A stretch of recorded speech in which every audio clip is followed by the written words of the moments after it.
Good morning, first graders. This is Miss Nels. I'm here to read another nonfiction expository text. The story title is From Seed to Plant, and the author illustrator is Gail Gibbons. Now, the central message: learning about the cycle of plant life helps us understand nature. Knowing that people, insects, birds, and other animals help new plants grow makes us more aware of how all living things depend on each other. So here we go. From seed to plant. There are a lot of illustrations with labels. I want you to take a good look at each of them.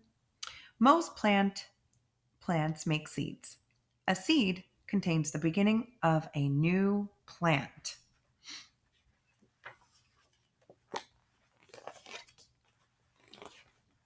Seeds are different shapes, sizes, and colors.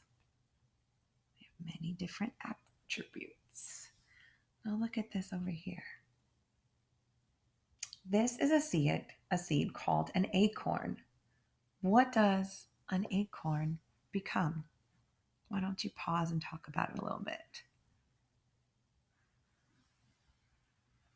Have you seen one of these? I'm sure you have.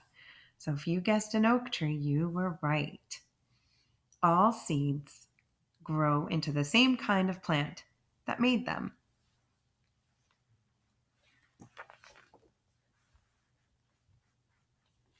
Many plants grow flowers.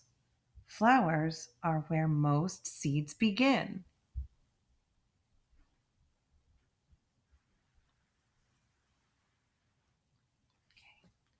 A flower is made up of many parts. Check out these labels. Let's start at the bottom. The stem, and we've got the sepal. And at the bottom of the pistils are tiny egg cells called ovules. And then in the center of the flower is the pistil. Here's the petal. The sticky part at the top of the pistil is the stigma. Stamens make yellow powder called pollen. That makes us sneeze, doesn't it? The parts of the flower around the pistil are the stamens. Now, look carefully at this illustration. Pollen from one flower has to travel to another flower, just like it. Then the second flower can grow new seeds. This is called pollination. Can you say that? Pollination. Let's find the stigma, the pistil, and pollen in the illustration. Good job.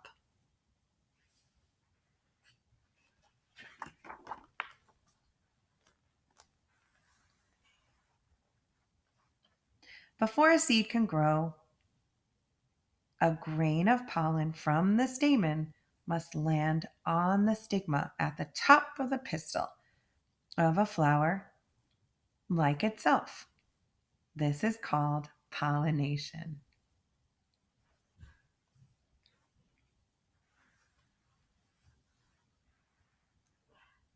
Pollination happens in different ways. Often, wind blows pollen from flower to flower. So that's how it happens.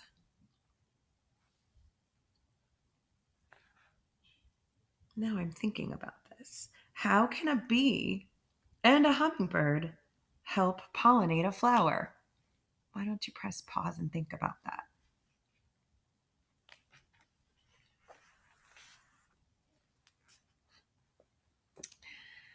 Bees, other insects, and hummingbirds help pollinate. They are pollinators. They help pollinate too. While they visit flowers for their sweet juice called nectar, pollen rubs onto their bodies.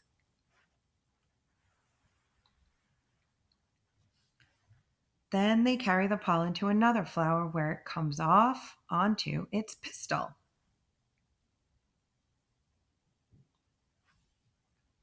They are working hard. They are pollinators.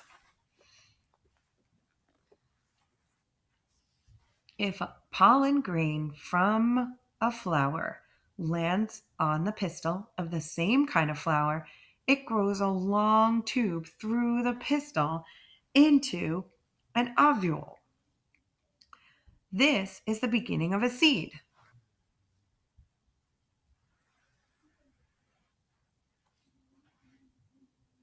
The seeds grow inside the flower, even as the flower begins to die. As the seeds becomes bigger, a fruit or pod grows around them. The fruit or pod protects the seed.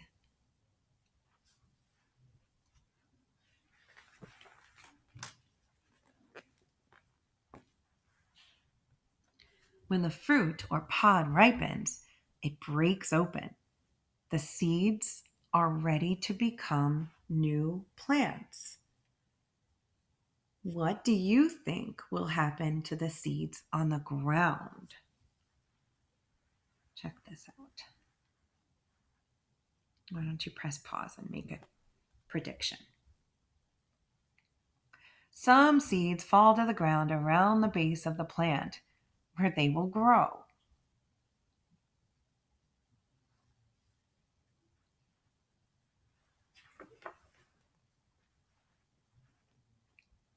Some pods or fruits open and the seeds pop out. Sometimes, when birds eat berries, they drop the seeds.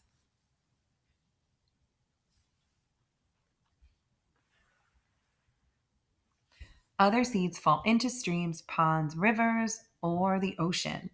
There, they travel on the water until they stick to dirt along a shore. Check that out, those are coconuts drifting in the ocean.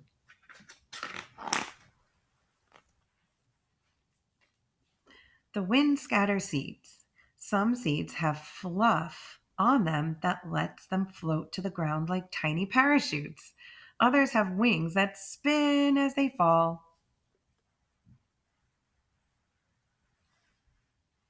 Animals help scatter seeds too. They hide acorns and nuts in the ground. Some seeds have hooks that stick to the fur of animals or people's clothes. Later, they drop off onto the ground.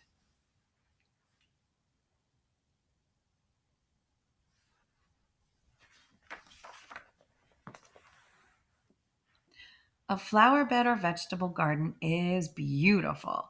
Seeds are planted to grow in the gardens.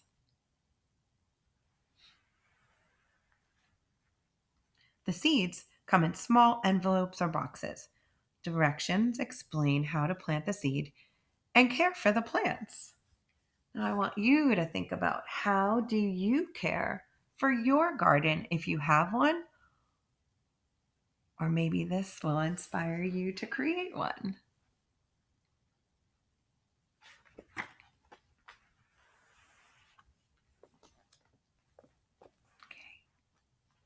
The beginning of a plant is curled up inside each seed. Food is stored inside the seed too. The seed has a seed coat on the outside to protect it. So this is a bean. Here's the seed coat. The beginning of a plant. And this is its food.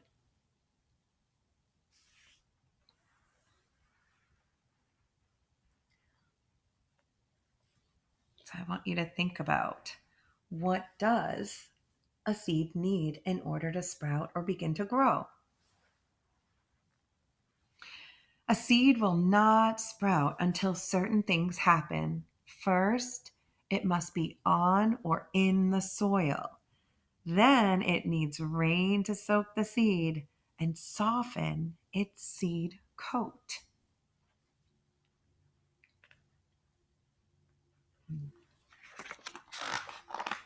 Now, what do you notice about the seed? When the sun shines and warms the ground, the seed coat breaks open and the seed begins to grow.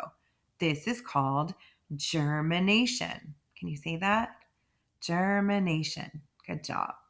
A root grows down into the soil. The root takes in water and minerals from the soil for food.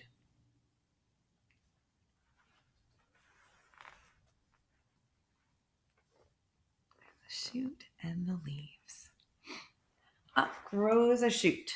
Green leaves grow up from the shoot toward the sun.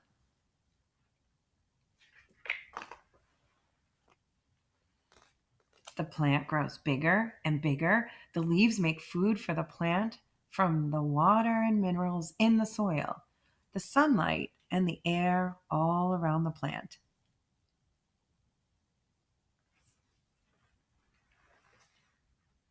Finally, the plant is full grown.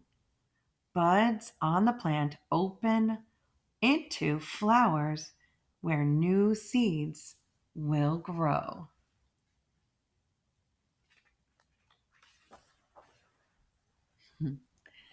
Many of the foods people eat are seeds, fruits, and pods.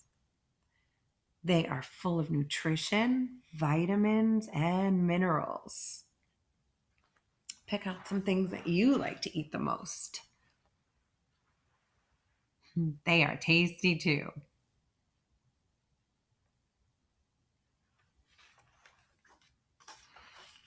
Now, the summary of our story from Seed to Plant explores the complex relationship between seeds and plants in the plant life cycle, explaining the basics of plant reproduction, pollen transference, and dispersal, and germination.